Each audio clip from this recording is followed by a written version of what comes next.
ഹർഷ, ഇന്നിപ്പോൾ ഈ CPM ദിവസമാണ്. നമ്മുടെ ഹെഡ്ലൈനിലൊരു 5-6 എണ്ണം എല്ലാം CPM ആണ്.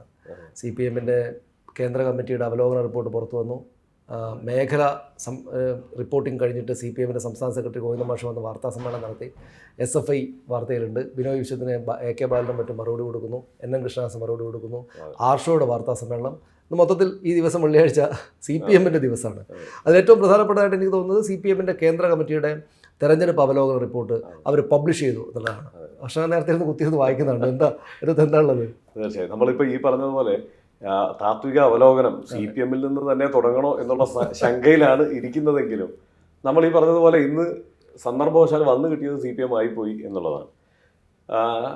അതിൽ എനിക്ക് തോന്നുന്ന ഒരു കാര്യം എന്താണെന്ന് വെച്ച് കഴിഞ്ഞാൽ വളരെ സത്യസന്ധമായിട്ടുള്ള വിലയിരുത്തൽ സെൻട്രൽ കമ്മിറ്റി നടത്തിയിട്ടുണ്ട്. സെൻട്രൽ കമ്മിറ്റിയുടെ ആ വിലയിരുത്തൽ നമ്മൾ തുടങ്ങിയാൽ സത്യസന്ധമായിട്ടുള്ള ഒരു വിലയിരുത്തൽ പോലെ എനിക്ക് തോന്നിയത്.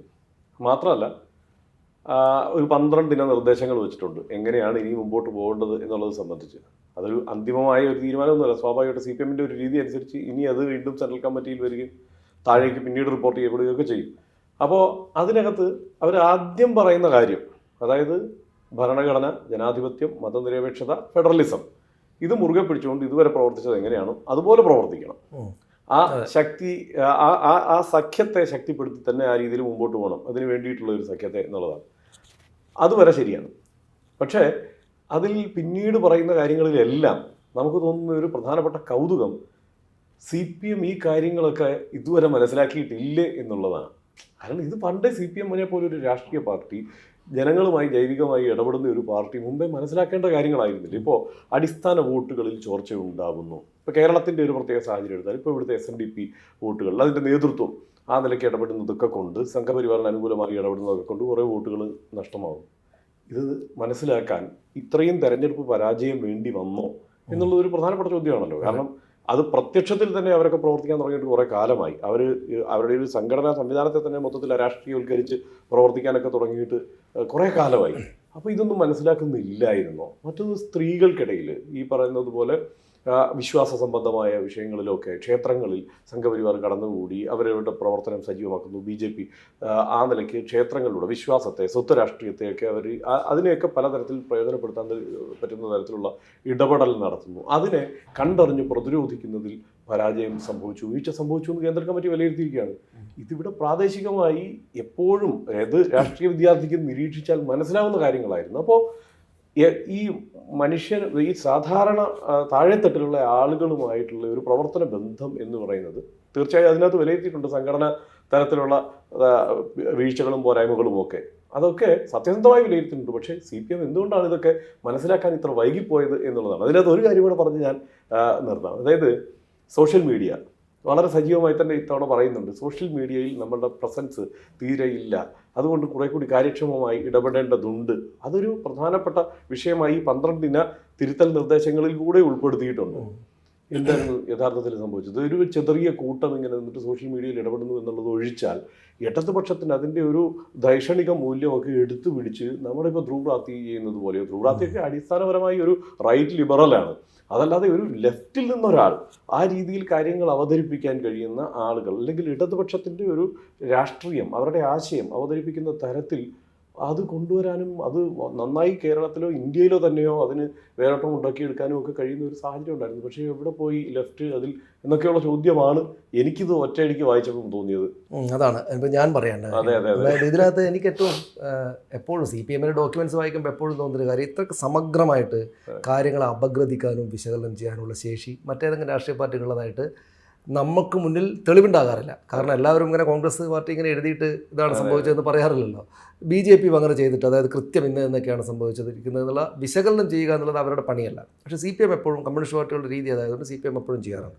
ആ അർത്ഥത്തിൽ ഈ ഡോക്യുമെൻ്റ് CPM കേന്ദ്ര കമ്മിറ്റി ഈ ലോക്സഭാ തെരഞ്ഞെടുപ്പിലെ പരാജയം സംബന്ധിച്ചുണ്ടാക്കിയുള്ള റിപ്പോർട്ട് വളരെ സമഗ്രമാണ്, ഗംഭീരമാണ്. എന്താണ് സംഭവിച്ചിരിക്കുന്നത് എന്ന കാര്യത്തിൽ ഇനി അങ്ങോട്ട് ആരെങ്കിലും എന്തെങ്കിലും പറയേണ്ടതില്ലാത്ത വിധം, അതായത് CPM എന്താണ് കുഴപ്പമുണ്ടായത്, മുഴുവൻ കാര്യങ്ങളും മറ്റാരെങ്കിലും പറയേണ്ടതില്ലാത്ത വിധം വൃത്തിക്ക് വെടുപ്പിന് എഴുതി വെച്ചിരിക്കുന്ന ഒരു ഡോക്യുമെൻ്റാണത് എന്നുള്ളതാണ് ഏറ്റവും പ്രധാനപ്പെട്ട കാര്യം. അതിനകത്ത് ഇപ്പം ഹർഷൻ പറഞ്ഞതുപോലെ കുറേയേറെ കാര്യങ്ങളുണ്ട്. അതിനകത്ത് ഏറ്റവും പ്രധാനപ്പെട്ട കാര്യങ്ങളിലൊന്ന്, കേരളത്തിലേക്ക് നമ്മൾ വന്നു കഴിഞ്ഞാൽ കേരളത്തിൽ ഐഡൻറ്റിറ്റി പൊളിറ്റിക്സ് ഇവിടെ വളർന്നു വന്നിട്ട് CPM ബേസ് വോട്ടുകളെ അപ്പാടെ ചെതറിച്ചിട്ട് BJPയിലേക്ക് CPMൻ്റെ ബേസ് വോട്ടുകൾ പോയിരിക്കുന്നു എന്ന കാര്യമാണ് പറഞ്ഞിരിക്കുന്നത്. ഇതിനകത്തുനിന്ന് ഞാൻ മനസ്സിലാക്കുകയും മുൻകൂട്ടി കാണുകയും പറയാൻ ആഗ്രഹിക്കുകയും ചെയ്യുന്നൊരു കാര്യം ഇതാണ്. അതായത് നമ്മൾ കേൾക്കുന്ന കാലത്ത് ഇടതുപക്ഷ പാർട്ടികൾക്ക്, ഇടതുപക്ഷ രാഷ്ട്രീയത്തിനും സോഷ്യലിസ്റ്റ് രാഷ്ട്രീയത്തിനും ഒക്കെ വലിയൊരു സ്വാധീനം രാജ്യത്ത് പലയിടങ്ങളിലായിട്ടുണ്ടായിരുന്നു. ബോംബെയിലൊക്കെ വലിയ തരത്തിലുള്ള തൊഴിലാളി സംഘടന ഉണ്ടായിരുന്നു. ബീഹാറിൽ എല്ലായിടത്തും ഉണ്ടായിരുന്നു. എല്ലായിടത്തും എങ്ങനെയാണ് അവർ പോയത്? ലെഫ്റ്റ് ഇല്ലാതായി പോയത് ഇതേ സംഗതിയാണ്. ഐഡന്റിറ്റി പൊളിറ്റിക്സും ജാതി രാഷ്ട്രീയവും മതരാഷ്ട്രീയവും വന്ന് കയറിയിട്ടാണ് CPM ഇല്ലാതായി പോയിരിക്കുന്നത്. ഇപ്പോൾ ഇടതുപക്ഷ സഹയാത്രികരായിട്ടുള്ള ആളുകൾ പിന്നെ CPM ഒക്കെ കേരളത്തിൽ സംഭവിക്കില്ല. കാരണം കേരളത്തിൽ പ്രത്യേകമായിട്ടുള്ള ഒരു ചില മത വിഭാഗങ്ങളുടെ ഈ കേന്ദ്രീകരണം ഇത്ര ശതമാനം ഇത്ര എന്നുള്ള മട്ടിലുള്ളത് കൊണ്ട് കേരളത്തിൽ അങ്ങനെ ഇടതുപക്ഷ മൂല്യങ്ങൾ വല്ലാതെ പിന്നോട്ട് പോവുകയില്ല എന്നൊരു ധാരണ CPMൻ്റെ തന്നെ നേതാക്കൾക്കും പൊതുവിൽ തന്നെ ഉണ്ടായിരുന്നു. പക്ഷേ CPMൻ്റെ ഈ ഡോക്യുമെൻ്റ് ശരിയാകുമ്പോഴും ചൂണ്ടിക്കാണിക്കുന്ന കാര്യം തന്നെ നോക്കിയാൽ അത് മറിഞ്ഞു പോകുന്നത് നമുക്ക് മനസ്സിലാവും. അതായത് രാജ്യത്ത് എങ്ങനെയാണ് ഇടതുപക്ഷ സോഷ്യലിസ്റ്റ് മുന്നേറ്റം അല്ലെങ്കിൽ അവരുടെ സ്വാധീനം ഇല്ലാതായി പോയത്, അവിടേക്ക് ഹിന്ദുത്വ രാഷ്ട്രീയവും ജാതി രാഷ്ട്രീയവും കടന്നു വന്നിട്ടാണ് ഇത് ഇല്ലാതായി പോയത് അതുപോലെ തന്നെയാണ് കേരളത്തിൽ കാര്യം ഇപ്പോൾ പറയുന്നത്. കൃത്യമായിട്ട് അവർ ചൂണ്ടിക്കാണിക്കുന്ന കാര്യം വെച്ച് നോക്കിയാൽ CPMൻ്റെ മുന്നോട്ട് പോക്ക് വളരെയേറെ കഠിനതരമായിട്ടായിരിക്കും കേരളത്തിൽ പോലും എന്ന സൂചനയാണ് യഥാർത്ഥത്തിൽ നൽകുന്നതെന്നാണ് എനിക്ക് അതിനകത്ത് ഏറ്റവും പ്രധാനപ്പെട്ട കാര്യമായിട്ട് കാണുന്നത്. അതിനെ മറികടക്കാനുള്ള സംഗതികൾ നമ്മൾ ഈ ഡോക്യുമെന്റിൽ കാണുന്നില്ല.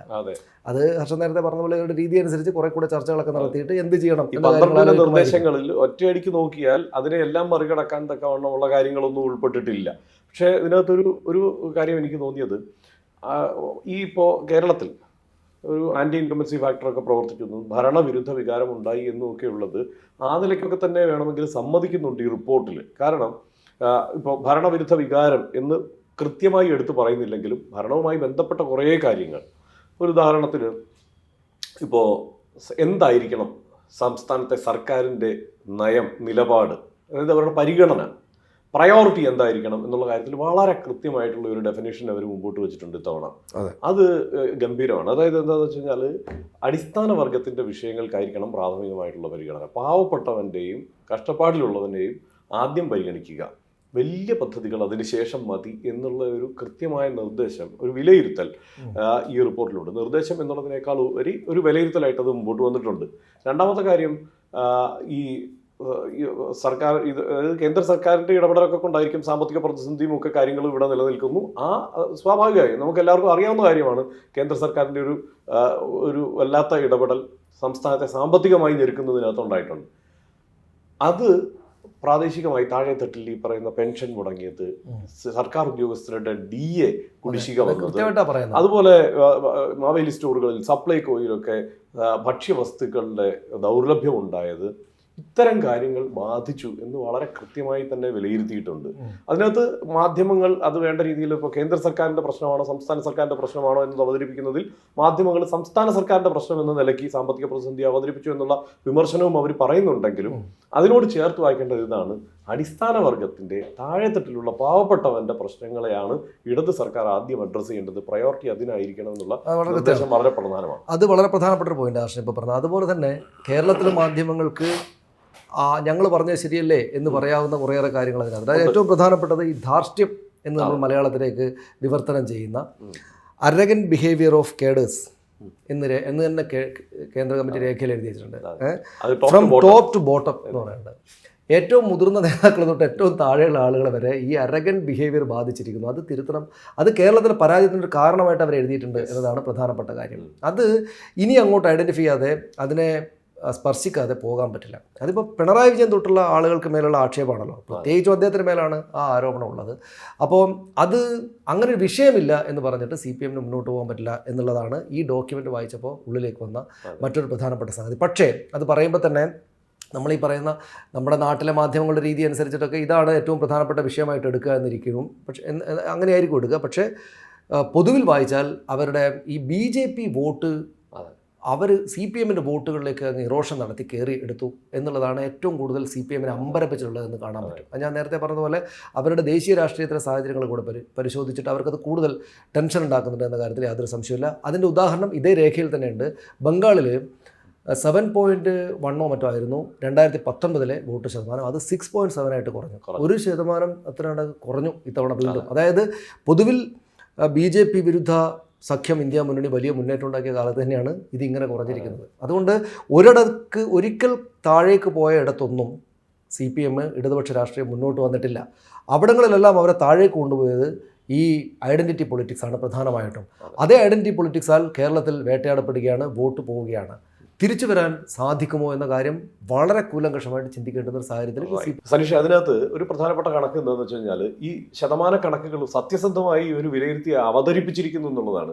ഇപ്പോൾ CPM വോട്ട് ശതമാനം കൂടി, ഞങ്ങളുടെ വോട്ടിലല്ല ചോർച്ച ഉണ്ടായിട്ടുള്ളത് എന്നൊന്നും പറയുന്നില്ല. വളരെ ക്ലിയർ ആയിട്ട് ഞങ്ങളുടെ വോട്ടാണ് ചോർന്നു പോയിരിക്കുന്നത്. അതായത് കഴിഞ്ഞ ഒരു ദശാബ്ദം കൊണ്ട് ഞങ്ങളുടെ വോട്ട് 7% കുറഞ്ഞിരിക്കുന്നു. അതായത് പാർലമെന്റ് തെരഞ്ഞെടുപ്പിൽ 7% ചോർച്ച ഉണ്ടായിരിക്കുന്നു എന്നുള്ളത് സത്യസന്ധമായി പറയുക. അതുമാത്രമല്ല 3.9% വോട്ട് UDF വർദ്ധിച്ചു. അത് പ്രത്യേക സാഹചര്യമുണ്ട് ദേശീയ രാഷ്ട്രീയവുമായി ബന്ധപ്പെട്ട്.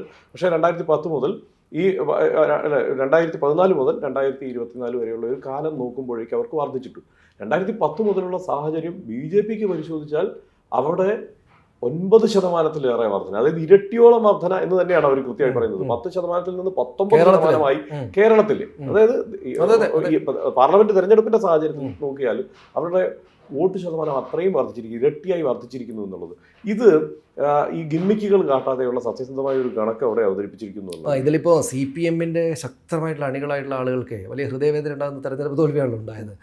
അവർക്ക് ആശ്വാസം നൽകാനൊരു കാര്യം പറയേണ്ടതുണ്ടെങ്കിൽ അതിൻ്റെ അർത്ഥം എന്തെങ്കിലും ഗിമ്മിക്ക് കാണിച്ചിട്ട് ഹർഷൻ ഇപ്പോൾ പറഞ്ഞ പോലെ എന്തെങ്കിലും ഗിമ്മിക്ക് കാണിച്ച് ഞാൻ കുഴപ്പമൊന്നും ഉണ്ടായിട്ടില്ല, ഞങ്ങൾ തിരിച്ചു വരുമെന്ന് പറയാനല്ല, വളരെ കൃത്യവും സത്യസന്ധമായിട്ടുള്ള ഒരു റിപ്പോർട്ട് മുന്നോട്ട് വെക്കുക ചെയ്യുക. ഞങ്ങൾക്ക് ഞങ്ങളുടെ കുഴപ്പങ്ങൾ മനസ്സിലായിട്ടുണ്ട്, അവരെ തിരുത്താൻ പറ്റുമോ, ഈ രാഷ്ട്രീയ സാഹചര്യത്തിൽ വീണ്ടും മുന്നോട്ട് വരാൻ പറ്റുമോ എന്ന കാര്യത്തിലൊക്കെ കാലമാണ് മറുപടി നൽകേണ്ടത്. പക്ഷേ വസ്തുതാപരമാണ്. അതിനകത്ത് ഒരു കാര്യം ഇതിനോട് ഹർഷൻ പറഞ്ഞതോട് ചേർത്ത് വെക്കാൻ എനിക്ക് തോന്നുന്നത്, ഈ രാജസ്ഥാനിലെ ഭാഗം വായിച്ചപ്പോൾ അവിടെയാണ് ഇങ്ങനെയാണ് പറയുന്നത്: this victory was made possible because of the full support and cooperation of the Congress leadership and it's MLAs and workers of the party.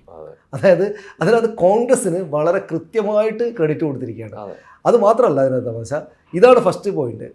അതിനുശേഷമേ the image of Amraram as a militant kisan leader and കുറേ കാലമായിട്ട് legislator ആയിട്ടുള്ള ഇതും കൂടെ also contributed to getting wider support എന്ന് പറഞ്ഞിരിക്കുന്നത്. അതായത് ഞങ്ങളുടെ സ്ഥാനാർത്ഥിയും വലിയ ലീഡറുമായിട്ടുള്ള അമ്രാറാമിൻ്റെ ഈ ഇമേജ് പ്രധാനപ്പെട്ടതാണെന്ന് പറയുമ്പോൾ അതിനും മുകളിൽ കോൺഗ്രസിൻ്റെ ലീഡേഴ്സിൻ്റെയും പ്രവർത്തകരുടെയും സപ്പോർട്ടുണ്ട് എന്ന് CPM പറഞ്ഞു വെക്കുന്നു എന്നത് വളരെ പോസിറ്റീവായിട്ടൊരു കാര്യം. കൃത്യമായിട്ട് പറഞ്ഞു. രസകരമായ ഒരു കാര്യം, വളരെ ഡയറക്റ്റായി തന്നെ ജമാഅത്തെ ഇസ്ലാമി ഒരു തീവ്ര സ്വഭാവമുള്ള പ്രസ്ഥാനമാണ് എന്ന് ഈ രേഖ പറയുന്നു എന്നുള്ളതാണ്. അത് SDPAയോട് ചേർത്ത് വെച്ചിട്ടാണ് ജമാഅത്തെ ഇസ്ലാമി ഈ രേഖയിൽ അവതരിപ്പിച്ചിരിക്കുന്നത്. അതേസമയം തന്നെ മുസ്ലിം പ്രീണനം എന്നുള്ളത് ഒരു ആരോപണമായി വരുമ്പോൾ ആ ആരോപണം അത് തള്ളിക്കളയേണ്ടതാണ്, അടിസ്ഥാനമില്ലാത്തതാണ് മുസ്ലിം പ്രീണനം എന്നുള്ള ആരോപണം. ജനാധിപത്യ തത്വങ്ങളുടെ അടിസ്ഥാനത്തിലാണ് മുസ്ലിം വിഷയങ്ങളിൽ CPM നിലപാട് സ്വീകരിക്കുന്നത്. പക്ഷേ ജമാഅത്തെ ഇസ്ലാമിയെ SDPAയ്ക്ക് ഒപ്പം അവതരിപ്പിച്ചുകൊണ്ട് ഈ പ്രീണനം എന്നുള്ള സാധനത്തെ ഒരു തരത്തിൽ തടയിടാൻ വേണ്ടിയിട്ടുള്ള ഒരു ശ്രമം അവിടെ നടക്കുന്നു. ഇപ്പുറത്ത് ഈ സ്വത്ത് രാഷ്ട്രീയവുമായി ബന്ധപ്പെട്ട് തന്നെ വരുമ്പോൾ CPM-ന്റെ ഏറ്റവും അടിസ്ഥാന വോട്ടുകൾ എന്ന് പറയുന്ന കേരളത്തിലെ 7 വോട്ടുകളെ സ്വാധീനിക്കുന്ന SNDP-യുടെ നേതൃത്വത്തിന്റെ ചെയ്തികളെ തുറന്നു കാട്ടേണ്ടതുണ്ട് എന്നും വളരെ കൃത്യമായി തന്നെ ഈ ഡോക്യുമെന്റിൽ പറയുന്നുണ്ട്. അതായത് ഒരേ സമയം തന്നെ ഈ പ്രശ്നങ്ങളെ തിരിച്ചറിയുന്നുമുണ്ട്, തിരിച്ചറിഞ്ഞ പ്രശ്നങ്ങളെ എങ്ങനെ നേരിടാം എന്നുള്ളതിന്റെ ഒരു കൃത്യമായ സൂക്ഷ്മമായ ഒരു ഇടപെടലല്ല എങ്കിലും ഒരു തരത്തിൽ എങ്ങനെ ഇതിനെയൊക്കെ ഏത് തരത്തിലാണ് പ്രതിരോധിക്കേണ്ടത് എന്നുള്ള ഒരു സൂചന ഇതിലൂടെ തന്നെ ഈ അണികൾക്കും കേഡർമാർക്കും മറ്റു പാർട്ടി സംവിധാനങ്ങൾക്കും ഒക്കെ നൽകി കഴിഞ്ഞു എന്നും വേണമെങ്കിൽ പറയാം. അതാണ് അതിനകത്ത് ഇനി നമുക്ക് ഈ ഡോക്യുമെന്റിന്റെ കാര്യങ്ങളെല്ലാം കൂടെ നമ്മൾ പറയണ്ട, നാളെ അവർ ഇതിനകത്ത് ഈ പറഞ്ഞു പോയിട്ടുള്ളതിനകത്ത് അവർ മണ്ഡലങ്ങൾ തന്നെ എടുത്തു പറയുന്നുണ്ട്. ഇപ്പോ ആലപ്പുഴ, ആറ്റിങ്ങൽ മണ്ഡലങ്ങളൊക്കെ അങ്ങനെ തന്നെ എടുത്തു പറയുന്നുണ്ട്. കൗതുകരമായ ഒരു കാര്യം കൂടെ ഉണ്ട്. തൃശ്ശൂർ മണ്ഡലത്തിന്റെ കാര്യം പറയുമ്പോൾ അതിനകത്ത് കൃത്യമായി പറയുന്നത് കോൺഗ്രസ് വോട്ടുകളുടെ ചോർച്ച ഉണ്ടായിട്ടുണ്ട്, അവിടെ ക്രിസ്ത്യൻ വോട്ടുകളിൽ ചോർച്ച ഉണ്ടായിട്ടുണ്ട്. ആ ക്രിസ്ത്യൻ വോട്ടുകളിൽ മുസ്ലിം വിരുദ്ധതല്ല യഥാർത്ഥത്തിൽ അവര് പേടിക്കുന്നത് മറ്റു രണ്ടിടത്താണ്. അതിനകത്തുള്ള ഒരു കാര്യം, സാധാരണഗതിയിൽ CPM ചെയ്യാത്ത ചില ഒരു ധാര ഇതിനകത്തുണ്ടെന്നാണ് എനിക്ക് തോന്നുന്നത്. അതൊന്ന് ഈഴവ വോട്ട് എന്ന് തന്നെ അവർ പറഞ്ഞിരിക്കുകയാണ്. അതായത് ജാതീയമായിട്ട് വോട്ട് കേരളത്തിൽ കൺസോളിഡേറ്റ് ചെയ്യപ്പെടുന്നു എന്ന ഒരു റിയാലിറ്റിയെ, ജാതിക്ക് അതീതമായിട്ടാണ് നോർമലി ഇവർ ഈ കാര്യങ്ങൾ വിശകലനം നടത്താറുള്ളത് സാധാരണ. അതിനകത്ത് അങ്ങനെ ഒരു കാര്യം ചെയ്തിരിക്കുന്നതാണ് ഏറ്റവും പ്രധാനപ്പെട്ട കാര്യം. എനിക്ക് തോന്നുന്നു അതൊന്ന് മാറിയിട്ട് നമ്മൾ പോയാൽ ഇങ്ങനെയൊക്കെ ആണെങ്കിലും ഹർഷ, എനിക്ക് തോന്നുന്നത് കേരളത്തിൽ ആകെപ്പാടെ അങ്ങ് അസ്തമിച്ചു പോകുന്നു, അല്ലെങ്കിൽ അവരാകെ തിരിച്ചു വരാൻ പറ്റില്ല എന്നുള്ള തോന്നലും ഉണ്ടാകേണ്ടതില്ല. അവർക്ക് ഒരിക്കലും തൽക്കാലത്തെ സാഹചര്യത്തിൽ എന്തായാലും അങ്ങനെയൊന്നും അല്ല. അതെ. ഈ പ്രശ്നത്തെ എനിക്ക് തോന്നുന്നത് ഇപ്പൊ പശ്ചിമ ബംഗാളിൽ കാര്യങ്ങളെ അഡ്രസ്സ് ചെയ്യുമ്പോൾ ഉണ്ടായ കാലതാമസമോ ത്രിപുരയിൽ അത് ചെയ്യുമ്പോൾ ഉണ്ടായ കാലതാമസമോ തൽക്കാലം കേരളത്തിൽ ഇതുവരെ ഉണ്ടായിട്ടില്ല എന്ന് തന്നെയാണ് നമുക്ക് കരുതാവുന്ന ഒരു കാര്യം. അത് മാത്രമല്ല, ഈ പറഞ്ഞതുപോലെ ഇമ്മീഡിയറ്റ് ആയിട്ട് വേണ്ട തിരുത്തലുകളെ കുറിച്ച് ഒക്കെയുള്ള സൂചനകൾ ഇപ്പോൾ തന്നെ, അതായത് വലിയൊരു തകർച്ച ഉണ്ടാകുന്നതിന് മുമ്പ് തന്നെ അവർക്ക് ഉണ്ടായിട്ടുണ്ട് എന്നുള്ളത് ഒരു പ്രധാനപ്പെട്ട കാര്യം തന്നെയാണ്. പിന്നെ കേരളത്തിന്റെ ഒരു സാഹചര്യം എന്തായാലും ത്രിപുരയിൽ നിന്നും പശ്ചിമ ബംഗാളിൽ നിന്നും ഒരാളോളം വ്യത്യസ്തമാണ്. അതുപോലെ ഒരു കാര്യം കൂടിയുണ്ട് കേട്ടോ, അത് നമ്മൾ പറയാതിരിക്കാൻ പറ്റില്ല. കാരണം ഈ പുതിയ വോട്ടർമാരുടെ അരാഷ്ട്രീയതയെക്കുറിച്ച് പൊതുവിലും പറയുന്നുണ്ട്. അത് ഈ പണ്ട് കൊൽക്കത്ത പ്ലീനം അതും ഇതെടുത്ത് പറഞ്ഞിട്ടുണ്ട്. കൊൽക്കത്ത പ്ലീനത്തിന്റെ സമയത്ത് ആലോചിച്ചതാണ് ഈ നവ ഉദാരവൽക്കരണ സാഹചര്യത്തിൽ എങ്ങനെയായിരിക്കും ആളുകൾ ഈ പുതിയ ഈ ഒരു ഇടതുപക്ഷത്തോട് പെരുമാറുക എന്നുള്ളത് സംബന്ധിച്ചുള്ള അന്നത്തെ വിലയിരുത്തലിനപ്പുറത്തേക്ക് അത് മുന്നേറിയിട്ടില്ല. അപ്പൊ പക്ഷെ ഇവർക്ക് അറിയാത്ത കാര്യങ്ങളല്ല. അതായത് ജാതിയും മതവും പിന്നെ മതബിംബങ്ങളൊക്കെ എടുത്തിട്ട് വലിയ സംഗതിയായിട്ട് രാഷ്ട്രീയം കളിക്കുമ്പോൾ ഈ മതേതരവും ജാതിക്ക് അതീതമായിട്ടുള്ള രാഷ്ട്രീയം പറയുന്നത് ഞങ്ങൾക്ക് തിരിച്ചടി ഉണ്ടാകുന്ന CPM നേരത്തെ കണ്ടതാണ്. അതുകൊണ്ട് അവർക്ക് അങ്ങനെ ഒരു ബുദ്ധിമുട്ട്. എന്ന് മാത്രമല്ല, ഞാനതിനകത്ത് പോസിറ്റീവായിട്ട് CPM പോസിറ്റീവായിട്ട് കാണുന്ന ഒരു കാര്യം, ഇപ്പോൾ ബംഗാളിലും ത്രിപുരയിലൊക്കെ സംഭവിച്ചെന്ന് പറയുമ്പോൾ ബംഗാളിലും ത്രിപുരയിലും ഉണ്ടായിരുന്നതിനേക്കാൾ കൂടുതൽ ഇഴയടുപ്പം ജനങ്ങളോട് ഇവിടുത്തെ CPM എന്ന കാര്യത്തിൽ സംശയമില്ല. അതിൽ നിങ്ങൾക്ക് വീഴ്ച വരുന്നുണ്ട് എന്ന് ഇതിനകത്ത് ശരിയാമിടം പറയുന്നുണ്ട്. അതിനകത്ത് നിങ്ങൾക്ക് വീഴ്ച വരുന്നുണ്ട്. ഒപ്പം സോഷ്യൽ മീഡിയ പോലെ പ്രധാനപ്പെട്ട ജനങ്ങളോട് ഇടപെടേണ്ടുന്ന ഒരു സ്ഥലത്ത് നിങ്ങൾ തീർത്തും വീക്കായിരുന്നു. മീഡിയ ആണെങ്കിൽ നിങ്ങൾക്ക് പൂർണ്ണമായിട്ട് എതിരാണ്. അപ്പോൾ ഇങ്ങനൊരു സംഭവം ഉള്ളതുകൊണ്ടാണ്. അല്ലാതെ മറ്റ് ഇതര സംസ്ഥാനങ്ങളിൽ ഉള്ളതുപോലെയല്ല. ആ ജനങ്ങളും നേതാക്കളും തമ്മിലുള്ള ബന്ധം ഇവിടെ മുഖ്യമന്ത്രിയോടാണെങ്കിലും നേരത്തെ സംസാരിക്കാവുന്ന സാഹചര്യം ഇവിടെ ഉണ്ട്. അതിൽ പക്ഷേ നിങ്ങൾ വീഴ്ച വരുത്തിയാൽ നിങ്ങൾ തീർത്തും മുന്നോട്ട് പോകുന്നുണ്ട്. അതുകൊണ്ട് കാര്യങ്ങൾ കൃത്യമായിട്ട് മനസ്സിലാക്കുന്നതുകൊണ്ട് അവർക്ക് തിരിച്ചു വരാനുള്ള സാഹചര്യം ഉണ്ട് എന്നുള്ള കാര്യത്തിൽ ഒന്നും സംശയിക്കേണ്ടതില്ലാന്ന് എനിക്ക് തോന്നുന്നത്.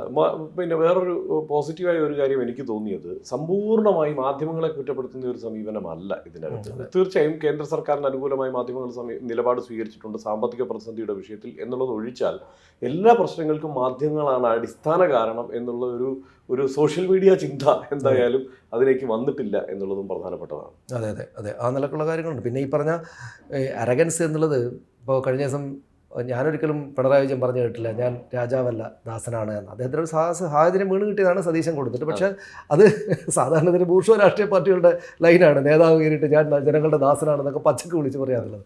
പക്ഷേ എനിക്ക് തോന്നുന്നത്, പക്ഷേ ഞാനത് ഒരു അല്പം നമ്മുടെ വിഷയത്തിൽ മാറിയിട്ട് പറയുകയാണ്. എനിക്ക് തോന്നുന്നത് ഇത് ചെയ്യേണ്ടതാണ്. ഇപ്പോൾ നരേന്ദ്രമോദി ലോകത്തിലെ തന്നെ ഏറ്റവും ശക്തമായ രാഷ്ട്രീയ പാർട്ടികളിൽ ഒന്നിൻ്റെ ഏറ്റവും ശക്തനായുള്ള നേതാവാണല്ലോ നരേന്ദ്രമോദി. അദ്ദേഹം നോട്ട് നിരോധിച്ചിട്ട് കുഴപ്പമായി നടക്കുമ്പോൾ ഒരു സ്റ്റേജിൽ കയറി കരഞ്ഞു, ഓർമ്മയില്ലേ? ഒറ്റ കരച്ചിലും കരഞ്ഞു. ഇപ്പോൾ ഈ കഴിഞ്ഞ ദിവസം അവർ പ്രതീക്ഷിച്ച വിജയം ഉണ്ടാകാതെ പ്രധാനമന്ത്രി സ്ഥാനത്തേക്ക് വന്നു, സർക്കാർ ഉണ്ടാക്കേണ്ടി വന്നു. അതുവരെ കണ്ട നരേന്ദ്രമോദിയല്ലോ നമ്മൾ കാണുന്നത്. നിതീഷ് കുമാറിൻ്റെ അടുത്തും ചന്ദ്രബാബു നായിഡുവിൻ്റെ അടുത്തൊക്കെ വളരെ അങ്ങ് താടുകയാണ്. അപ്പോൾ ആ ലൈനല്ലെങ്കിലും കുറച്ചൊക്കെ മനുഷ്യരോട് ഞങ്ങൾ സ്റ്റൈൽ മാറ്റിയിട്ടുണ്ടെന്ന് തോന്നിക്കലുണ്ടാക്കിയാൽ നല്ലതാണത്. പക്ഷേ ഇതിനെല്ലാം അപ്പുറത്ത് ഈ പറഞ്ഞതുപോലെ നേരത്തെ പറഞ്ഞതുപോലെ CPIM-ന്റെ അണികളെ CPIM-ൽ പ്രതീക്ഷ അർപ്പിക്കുന്ന അതിൻ്റെ രാഷ്ട്രീയത്തെ വിശ്വസിക്കുന്ന ആളുകളെ ആശ്വസിപ്പിക്കാവുന്ന ഒരു പ്രധാനപ്പെട്ട പോയിന്റ് എന്താണെന്ന് വെച്ച് കഴിഞ്ഞാൽ, ഈ തെരഞ്ഞെടുപ്പിൽ പ്രവർത്തിച്ച ഏറ്റവും പ്രധാനപ്പെട്ട മുദ്രാവാക്യങ്ങളിൽ ചിലത്, അതായത് കർഷക സമരം അടക്കമുള്ള വിഷയങ്ങൾ, തൊഴിലാളികളുടെ പ്രശ്നങ്ങൾ, അത് കൃത്യമായി നമുക്ക് അവതരിപ്പിക്കാൻ കഴിഞ്ഞിരിക്കുന്നു എന്ന് CPIM വിലയിരുത്തുകയാണ്, അവരുടെ സെൻട്രൽ കമ്മിറ്റി വിലയിരുത്തുകയാണ്. പക്ഷേ അതൊന്നും വോട്ടായി മാറുകയോ അതൊന്നും തെരഞ്ഞെടുപ്പ് ഫലത്തെ സ്വാധീനിക്കുന്ന തരത്തിൽ പാർട്ടിക്ക് അനുകൂലമാക്കി മാറ്റാനോ കഴിഞ്ഞിട്ടില്ല എന്നും വിലയിരുത്തുന്നുണ്ട്. അപ്പോൾ ദേശീയ തലത്തിൽ അവർക്കൊരു രാഷ്ട്രീയവും അവർക്ക് അവതരിപ്പിക്കാനൊരു രാഷ്ട്രീയ ആശയമുണ്ട്, അത് വർക്കാവുന്നുണ്ട് എന്നുള്ളത് അവർ തിരിച്ചറിയുന്നുണ്ട്. ഇനി തുടർന്നുള്ളത് എങ്ങനെയാണെന്നുള്ളത് നമ്മൾ കാത്തിരുന്ന് കാണാം.